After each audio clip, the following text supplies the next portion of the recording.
Live షోకి తిరిగి స్వాగతం. రైతుల కన్నీటితో కాకుండా ఒప్పించి రాజధాని నిర్మించాలన్న పవన్ కళ్యాణ్ వ్యాఖ్యలను సమర్థిస్తారా అంటే 65% మంది అవునని 30% మంది కాదన్నారు. వెంకటరావు మాట్లాడండి సార్. ఇందాక చెప్పండి అంశం రైతు కూలీలు అంతే కాదండి. ఓకే, ఈ రాజధాని ప్రాంతంలో చిన్న రైతులు ఉన్నారండి. అంటే వాళ్ళు చిన్న వర్గాలకు సంబంధించిన వాళ్ళు, ఎస్సీలు బీసీలకు సంబంధించిన వాళ్ళు లంక గ్రామాల్లో తర్వాత ఎస్ఐన్ ల్యాండ్స్ లో ఉంటున్నారు. వాళ్ళు వ్యవసాయం చేసి బ్రతుకుతారండి. వాళ్ళు వ్యవసాయాలు బాగా పండిస్తారు, మంచి కూరగాయలు పండిస్తారు, బాగా బతుకుతూ ఉంటారు. వాళ్ళ భూములు లాక్కుంటున్నారు. వాళ్ళకు కూడా పట్టా భూములకు ఇచ్చిన కాంపెన్సేషన్ ఇవ్వాలి కదా. మరి ప్రభుత్వం పట్టించుకోదు, పవన్ కళ్యాణ్ గారు పట్టించుకోరు, జగన్మోహన్ రెడ్డి గారు పట్టించుకోరు. వాళ్ళు వచ్చి వీళ్ళని కలిశారు, ఈ రైతులను పెళ్లి వాళ్ళు కలిశారు. పవన్ కళ్యాణ్ కలిశారు, జగన్మోహన్ రెడ్డి గారు కలిశారు. మరి వాళ్ళు ఈ రైతుల గురించి కూడా పట్టించుకోవాలిగా. అంటే వీళ్ళంతా బలహీన వర్గాలకు సంబంధించిన వాళ్ళు కాబట్టి పట్టించుకోరు. మరి అక్కడ కాస్త వోకల్ రైతులు కాబట్టి వాళ్ళ గురించి పట్టించుకుంటారు. వాళ్ళ భూములు పోతున్నాయి, వాళ్ళు రైతులే కదా అంటున్నాను నేను. అట్లా కాదు, వామపక్షాలు పోరాడుతున్నాయి, ప్రభుత్వం పట్టించుకుంటుందా? జగన్ దీక్ష చేశాడు, పట్టించుకుందా? అట్లాగా కాంగ్రెస్ రఘువీరారెడ్డి గారు గందరగోళం చేస్తున్నాడు, పట్టించుకుంటున్నారా? పవన్ కళ్యాణ్ మిత్రపక్షం కాబట్టి మళ్ళీ ఇబ్బంది వస్తుంది కాబట్టి ప్రభుత్వం కొంచెం జాగ్రత్తగా స్పందిస్తూ ఉంది. అది మీరు అయితే ఈ పాయింట్లన్నీ పవన్ కళ్యాణ్ గారు లాంటి వాళ్ళు చెప్తే వాళ్ళకి గవర్నమెంట్కి ఏమైనా ఎక్కితే ఉపయోగం జరుగుతుంది. ఈ విషయంలో బీజేపీ వైఖరి, బీజేపీ కూడా కాస్త కింద మీద పడుతున్నట్టుంది. అటు సమర్థించలేక ఇటు వ్యతిరేకించలేక కొందరు వ్యతిరేకించి, అంటే దీంట్లో మళ్ళీ మీకు చంద్రబాబు లైన్, చంద్రబాబు వ్యతిరేకలైన 2 వర్గాలు ఉన్నాయి కదా మీ దాంట్లో.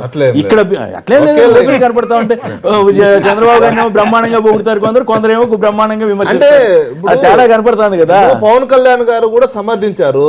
నిన్నొచ్చి ఒక సూచన చేశాడు.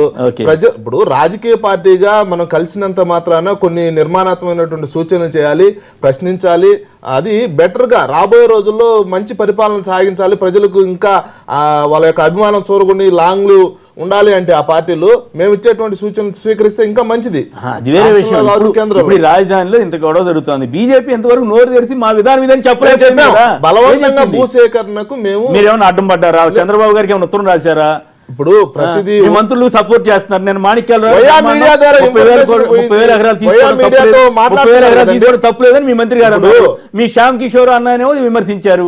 మీ పార్టీ కూడా కొంచెం పవన్ కళ్యాణ్ కంటే గందరగోళంగా ఉన్నట్టు. పవన్ కళ్యాణ్ కనీసం ఒక మనిషి ఏదో కింద మీద పడుతున్నాడు, మీ పార్టీ మరీ గందరగోళంగా ఉన్నట్టు. వాళ్ళు కూడా ఈవెన్ హరిబాబు గారు రాష్ట్ర అధ్యక్షులుగా పార్టీకి సంబంధించి లైన్ ఏదైతే ఉందో దాన్ని మాట్లాడారు. 2-3 విషయాల్లో మేము మొదటి నుంచి సూచనలు చేస్తున్నాం. ఒకటి, తప్పనిసరిగా ప్రజలకు నష్టం చేసే విధంగా రైతు భూములు ఎంత వీలైతే అంత తక్కువ తీసుకొని రాజధాని నిర్మాణం కోసం ఉపయోగించండి అని చాలా సూచన చేశారు. వికేంద్రీకరణ గురించి కూడా పట్టించుకోలేదు కదా. ఇప్పుడు మరి పట్టించుకోకపోయినా మీ మంత్రులు సమర్థిస్తున్నారు కదా. మీ వెంకయ్యనాయుడు గారు వచ్చి బ్రహ్మాండం అన్నారు కదా. అటువంటిప్పుడు వెంకయ్యనాయుడు గారు ఏ అంశంలో బ్రహ్మాండం అన్నారు అయితే బాగుండదు. మళ్ళీ మన తాడేపల్లిగూడెంలో ఏమేమి ఉపన్యాసం చెప్పింది మీకు వినపడలేదా? కానీ మరి మీ కన్నా లక్ష్మణ్ గారు, మీ పురంధరేశ్వరి గారు రోజు విమర్శిస్తున్నారు కదా. రోజంటే అవకాశం వచ్చినప్పుడు విమర్శిస్తున్నారు కదా. ఏ లైన్ తీసుకోవాలి? సోమవీర్రాజు గారులైనా లేకపోతే వెంకయ్యనాయుడు గారులైనా? ఇప్పుడు పవన్ కళ్యాణ్ గారు కూడా ఏం చెప్పారంటే, నేనేం బానిసను కాదు, నేను ఒక మిత్రుణ్ణి, నేను ఇచ్చేటువంటి సూచనలు స్వీకరించండి అని చెప్పారు. బీజేపీ కూడా విధానం ప్రకారం వెళ్ళట్లేదు. మీ వైఖరి మీరు చెబుతుందే కరెక్ట్.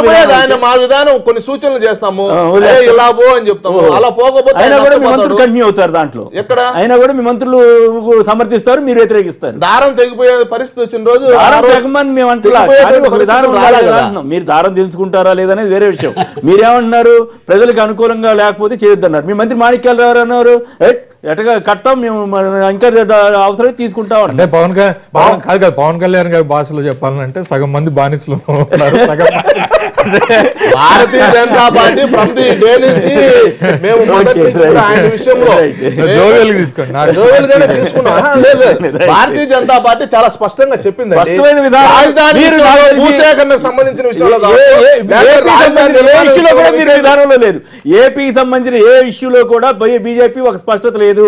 2 లైన్లు, ఒకటి చంద్రబాబు అనుకూల వర్గం, 2 చంద్రబాబు వ్యతిరేక వర్గం. గుమ్మడికాయ దొంగ ఎవరంటే భుజాలు తడువుకున్నట్టుగా అసలు పవన్ కళ్యాణ్ గారిని బానిసను ఎవరన్నారు? ఆయన ఎందుకు అనుకోవాలి నేను బానిసను కాను అని? ఎందుకనంటే అంటే ప్రతి దాన్ని సమర్థిస్తూ ఉండడానికి లేదు సార్. Right, okay. అది కాదు, మీరు కూడా అర్థం చేసుకోవాలి. పెద్ద పార్టీ కేంద్రంలో వెళ్తున్న పార్టీకే ఒక విధానం లేకపోతే పవన్ కళ్యాణ్ గారు లాంటి వాళ్ళు ఏం చేస్తారు పాపం? అందుకని నేను మొట్టమొదటి చెప్పాను. రైట్, అవునే కాదు, ఫైనల్ గా చెప్పండి. పవన్ కళ్యాణ్ పట్ల సానుభూతి ఉండాలి, కనీసం ఆయన ఇండివిజువల్ ఏదో కింద మీద పడుతున్నాడు, ఏదో ఇష్యూ పొలిటికల్ చెప్పండి. తీవ్రంగా విమర్శించారు, వెంకయ్యనాయుడు గారు పొగిడారు.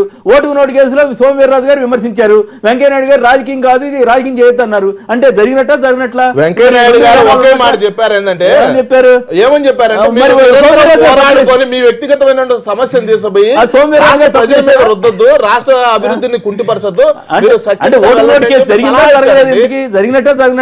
ఓటుకు నోటు మా భారతీయ జనతా పార్టీ ఎక్కడ సమర్థించలేదు, ఏ వేదిక మీద మాట్లాడలేదే. చంద్రబాబు నాయుడు గారు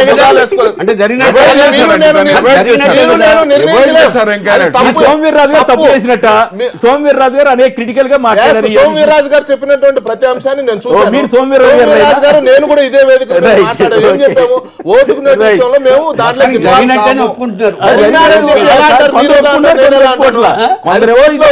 కొందరేమో ఇది రాజకీయం కోర్టు అంటున్నారు తెలివిగా, కొందరేమో అది కనపడింది కదా అని కొందరు అంటున్నారు.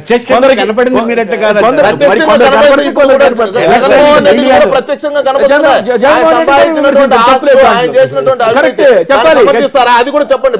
ఆయన ఏం చెప్తాడు? ఖచ్చితంగా జగన్ కేసు ఎదురు కనపడతా ఉంది కదా, ఎలక్ట్రానిక్ మీడియాలో కనపడింది చెప్తున్నారు. రైట్, ప్రభుత్వం ఫిక్స్ చేసింది, లేకపోతే 100% దాన్ని 100% మనం వ్యతిరేకించాలి. ఆ విషయంలో ఎవరు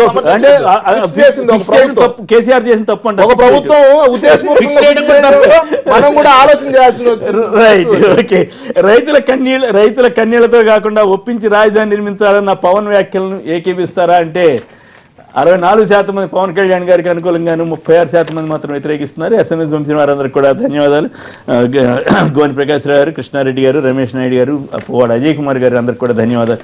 ఇది నేటి వార్తా విశ్లేషణ కార్యక్రమం. నమస్కారం.